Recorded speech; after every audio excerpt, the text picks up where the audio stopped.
Bonjour à tous, bienvenue dans cette vidéo de présentation de l'épreuve Analyse des besoins des joueurs à destination des stagiaires en brevet fédéral.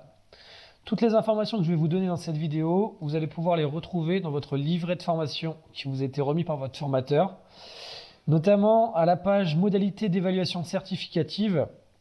Et donc là ici on va parler de l'épreuve B, épreuve d'évaluation des besoins des joueurs. Donc cette évaluation va se faire à partir d'une vidéo qui correspondra à la tranche d'âge concernée par le diplôme que vous êtes en train de passer. Si vous passez par exemple un diplôme de perfectionnement, vous aurez soit des moins de 16 ans, soit des moins de 19, soit des moins de 18. Donc l'objectif, c'est d'établir un diagnostic avec les points forts et les points faibles de l'équipe. Il n'y aura qu'une seule équipe à analyser, ça vous sera noté. La vidéo va durer 2 minutes maximum, elle peut durer un petit peu moins. Ensuite, vous avez 20 minutes de préparation pour noter votre diagnostic, voir la vidéo plusieurs fois. Et ensuite, vous avez un exposé de 10 minutes à présenter au jury. Donc c'est 10 minutes maximum. Si ça dure un petit peu moins, c'est pas gênant. Puis, un questionnement du jury en question-réponse, donc de 15 minutes maximum. Et donc l'épreuve dure au total 25 minutes en présentiel, plus les 20 minutes de présentation avant, donc 45 minutes.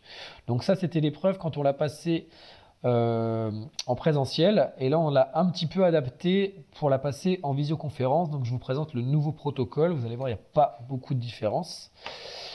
Donc le stagiaire reçoit son lien par YouTube 30 minutes avant l'entretien avec le jury, donc vous avez plus 20 minutes de préparation mais 30 minutes, ce qui permet d'anticiper un petit peu les problèmes techniques ou de réseau. L'équipe à analyser, elle est annoncée dans le mail. Et dans le mail, vous aurez aussi un lien pour vous connecter à un logiciel de visioconférence. Donc on vous enverra les liens à l'avance pour que vous puissiez tester, pour être sûr qu'il n'y a pas de souci. Et donc ensuite, l'épreuve en elle-même, donc vous avez 10 minutes d'exposé, ça ne change pas. Et l'entretien avec le jury, on l'a augmenté à 20 minutes, pareil au cas où il y aurait des soucis d'informatique. Donc voilà pour le protocole en ligne. Donc pour rappel, voici la grille en bas qui est présente aussi dans votre livret de formation.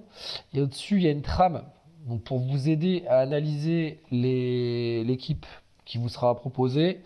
Et ça, je vous propose de le retrouver dans la deuxième vidéo. On va passer l'épreuve comme si j'étais à côté de vous ou comme si vous étiez à côté de moi.